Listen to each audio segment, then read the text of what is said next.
We've been seeing reports for some time now that your arrest is likely imminent. What's the latest you're hearing?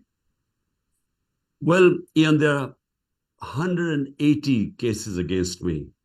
Now, someone who till the age of 70 never had one case has now in the last few months 180 cases. And the whole idea is to arrest me in one of the cases. So far, they haven't succeeded because the cases are so frivolous and bogus that when they go to court, I keep getting bails. But I think the government's term ends on the 12th of August. So the whole idea is that I should be in jail when the election start. The elections are in October. So this is why, all these attempts to arrest me and get me out of the race are going on. And so what do you think the timing is likely to be? Sometime before the end of the government's term, but do you think an arrest may come in the next few hours or few days? What do you know about that? Well, I have to go from one court case to another almost on a daily basis. I have police inquiries. So most of my time is spent on this. But, they are now, the number of cases are increasing. They've got certain judges in certain places which indicate that they are getting desperate. And plus, they've got now military courts. They've set up military courts. I think that within the next 2 weeks, I expect to be behind bars. It is impossible for us in Canada to really assess the legitimacy of these charges. And so, I've read people in Pakistan have, some say these charges are frivolous and politically motivated. Some people say that some of them at least deserve to be tested in court. You clearly feel they're frivolous and politically motivated. So how confident are you in the legitimacy of the court system to handle these cases? Well, in the past, Ian, let me just tell you that in the past, whenever we've had a government falling and the prime minister goes into the opposition, normally they leave the country.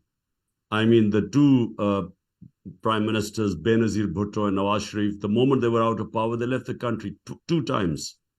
So this is the only time that the ex-prime minister is not leaving the country. And it's because I believe that whenever these cases go on trial, I'll be proved right. I mean, these are bogus cases.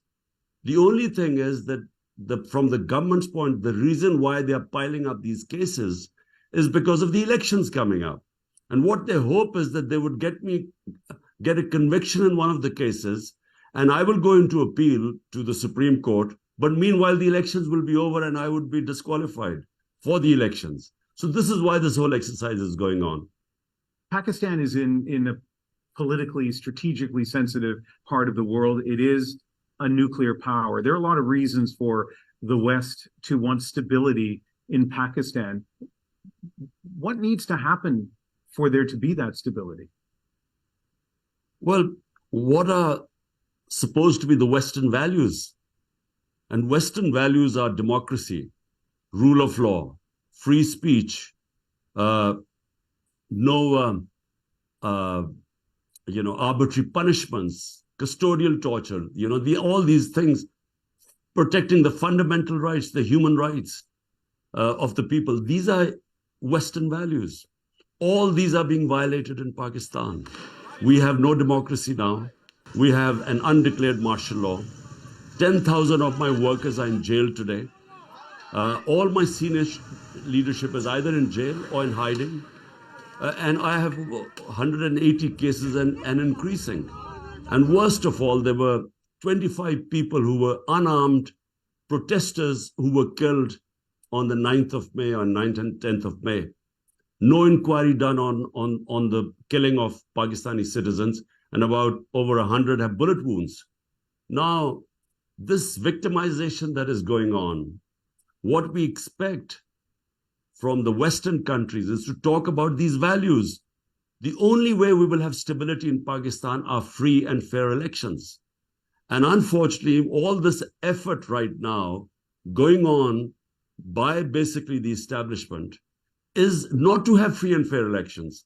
so that the biggest party, which has over 70% approval rate in the country today, that party is now trying to dismantle it. So you won't have free and fair elections. And if you don't have free and fair elections, you won't have political stability. And without political stability, I'm afraid we will not even have economic stability.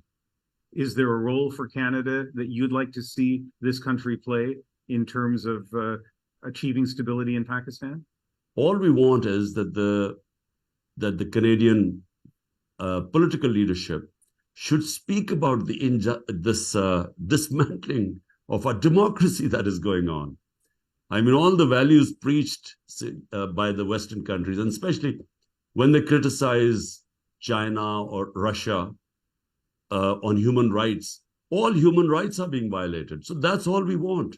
We want them to speak out against the dismantling of our democracy and the violation of human rights.